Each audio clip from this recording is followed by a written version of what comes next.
So he watered their flock for them. Then he turned aside into the shade and said, My Lord, I am needy of whatever good thou sendest down for me.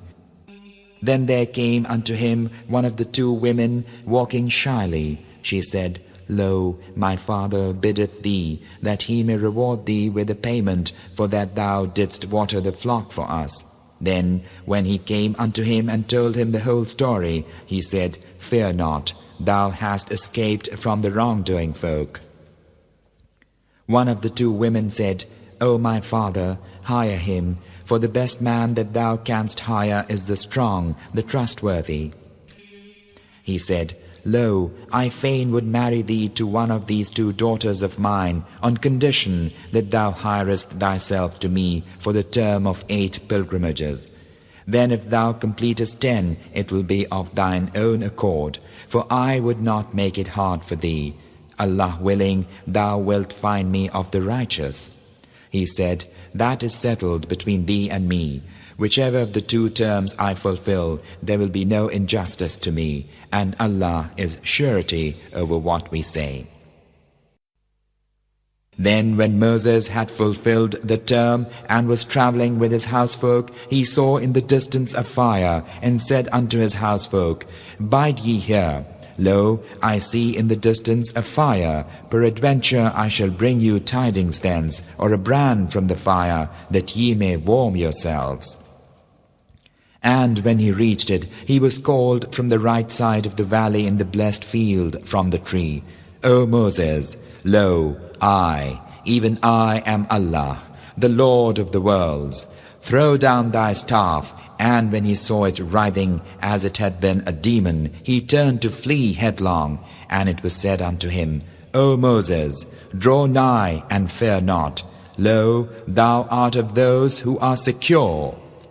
Thrust thy hand into the bosom of thy robe, it will come forth white without hurt. And guard thy heart from fear. Then there shall be 2 proofs from your Lord unto Pharaoh and his chiefs. Lo, they are evil living folk. He said, My Lord, lo, I killed a man among them, and I fear that they will kill me. My brother Aaron is more eloquent than me in speech, therefore send him with me as a helper to confirm me. Lo, I fear that they will give the lie to me. He said, We will strengthen thine arm with thy brother, and we will give unto you both power, so that they cannot reach you for our portents. Ye twain and those who follow you will be the winners.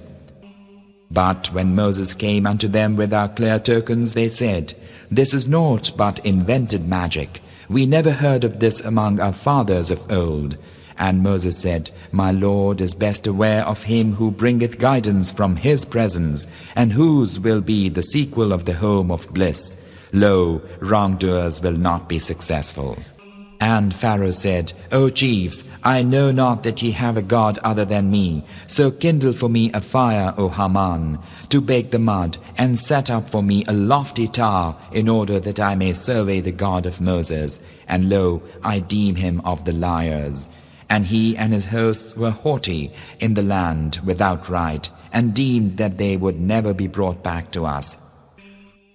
Therefore we seized him and his hosts, and abandoned them unto the sea. Behold the nature of the consequence for evildoers. And we made them patrons that invite unto the fire, and on the day of resurrection they will not be helped. And we made a curse to follow them in this world, and on the day of resurrection they will be among the hateful. And we verily gave the scripture unto Moses after we had destroyed the generations of old, clear testimonies for mankind, and a guidance and a mercy, that haply they might reflect. And thou, Muhammad, wast not on the western side of the mount when we expounded unto Moses the commandment, and thou wast not among those present. But we brought forth generations, and their lives dragged on for them. And thou wast not a dweller in Midian, reciting unto them our revelations, but we kept sending messengers to men. And thou wast not beside the mount when we did call, but the knowledge of it is a mercy from thy Lord, that thou mayst warn a folk unto whom no warner came before thee, that haply they may give heed.